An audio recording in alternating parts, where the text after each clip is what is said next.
रहीम, शुक्रिया जनाब स्पीकर।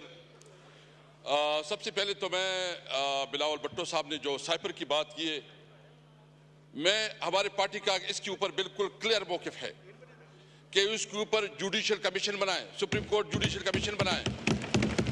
आए अगर आप तैयार हैं तो उस पर जुडिशल कमीशन बनाएं।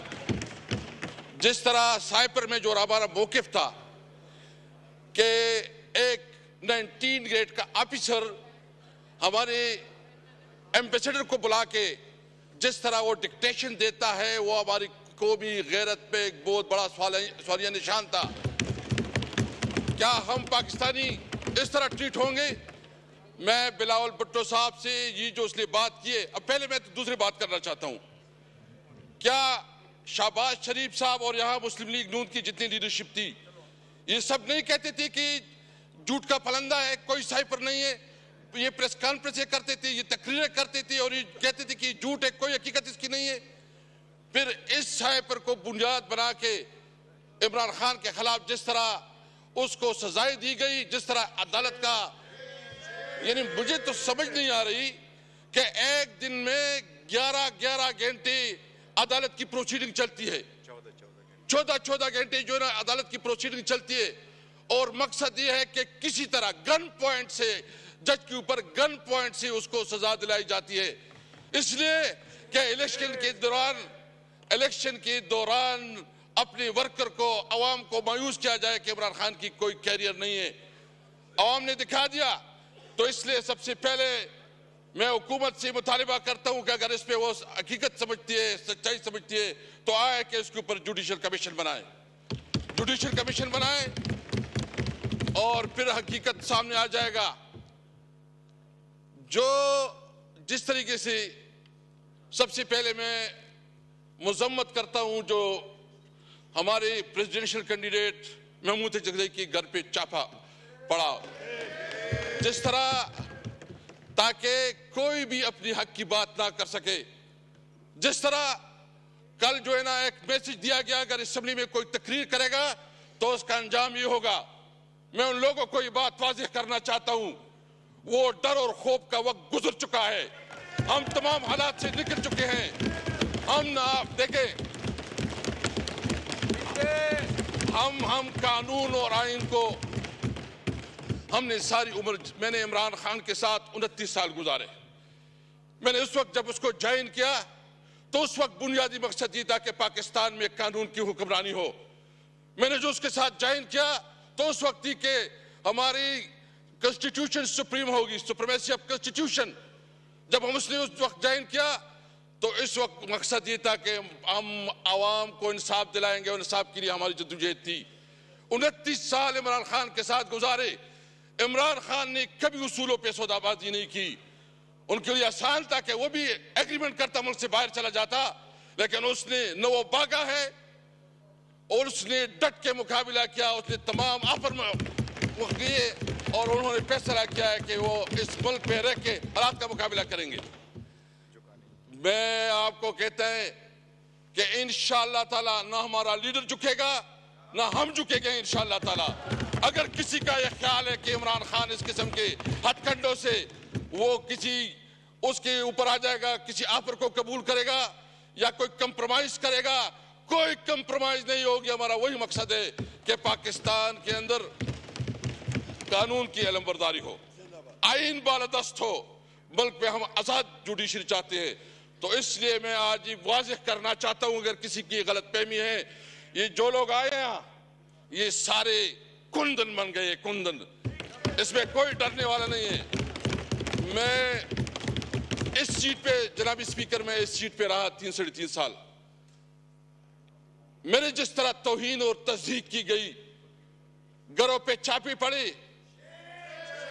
गिरफ्तार किया गया, आधी रात को उठाया जाता था, दबाव में लाया जाता था कि अपनी पार्टी बनाओ, दबाव में लाया जाता था कि तारिक इंसाफ छोड़ो, और दबाव में लाया जाता था कि परवेज खटक को शामिल करो। मैंने उस वक्त ये कहा था कि मैंने जिंदगी सबसे ज्यादा उम्र इमरान खान के साथ गुजारी है। मैं अपनी गैरत और अपने कमिटमेंट की बुनियाद पर मैंने कहा कि मैं मर जाऊंगा, इमरान खान को नहीं छोड़ूंगा। लेकिन मैं ये पूछना चाहता हूं कि अगर इस किस्म के ओहदों की भी तौहीन आज मेरे साथ कल आपके साथ होगा, खुदा ना करे, क्योंकि अगर ओहदों की, मैंने उसको कहा आप मेरी तौहीन नहीं कर रहे हैं, आप पाकिस्तान की तौहीन कर रहे हैं, आप पाकिस्तान की इस ओहदों की तौहीन कर रहे हैं, क्योंकि आपके सामने जो हम लोग जो पॉलिटिशियन हैं ये बिल्कुल आप किसी तरह इतना में नहीं समझते, इसलिए ये बात बिल्कुल वाज़ेह होना चाहिए। और मैं एक और बात भी करना चाहता हूं कि ये सिर्फ अभी नहीं, अभी हमारी शुरुआत हो चुकी है। इंशाअल्लाह हम एक बहुत बड़ी तहरीक बनाना चाहते हैं और इसमें हम उन तमाम पार्टियों को दावत देना चाहते हैं जो पार्टियां इस इलेक्शन के ऊपर कंसर्न रखती है, वो बलूचिस्तान की पॉलिटिकल पार्टीज हो, वो सिंध की पॉलिटिकल पार्टीज हो, वो पंजाब और खैबर पख्तूनख्वा से हो। हम सबको इकट्ठा करेंगे आईन की बालादस्ती के लिए, हम सबको इकट्ठा करेंगे आजाद अदलिया के लिए, हम सबको इकट्ठा करेंगे सिविलियन सुप्रीमेसी के लिए इंशाअल्लाह ताला, हम सबको इकट्ठा करेंगे।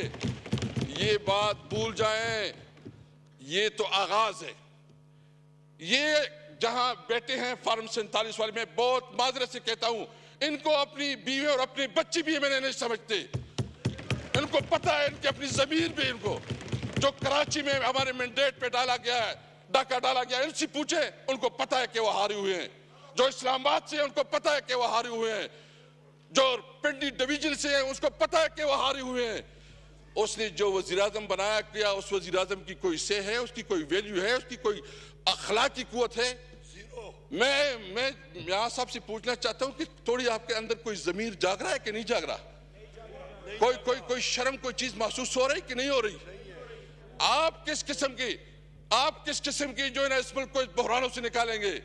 सबसे पहले हमारा मुतालिबा है कि जो रिगिंग हुई है इसके ऊपर जो है ना आला अदालती, इसके ऊपर बाकायदा अदालती कमीशन बनाना चाहिए, सुप्रीम कोर्ट की सीनियर और उन जजों की जिसकी क्रेडिबिलिटी है, ताकि जो दांती ज़दा लोग बैठे हैं जिन्होंने वोट दिए हैं इसका परमानेंट सोल्यूशन निकले। बिलावल साहब कह रहे हैं, क्या है बेटे बिलावल साहब, मैं आपसे पूछना चाहता हूं कि क्या आपको पता नहीं है कि जो कुछ हुआ पाकिस्तान की तारीख में इतनी बड़ी रिगिंग कभी हुई है? इस तरह का जो धांधली हुए कभी इसका तस्वर मिलता है? इस तरह जो सिचुएशन, यानी आप बताएं कि इस तरह कभी हमारे वोटरों को उठाया जाता है, कई सपोर्टरों को उठाया जाता है? हमारे ये जो दबात चौड़े, यानी उन्होंने इतनी मेहरबानी की कि मेरे अपने हल्के में पोस्टर छापे गए, मेरे फोटो छापा गया और उसके साथ दूसरे निशान लगाए गए। ये जो निगरान हुकूमत है उसका ये काम था। मैं एक और पूछना चाहता हूं, हमारे साथ सीनियर लीगल लोग बैठे हैं कि जो पंजाब की निगरान हुकूमत कितनी टाइम रही है? 1 साल।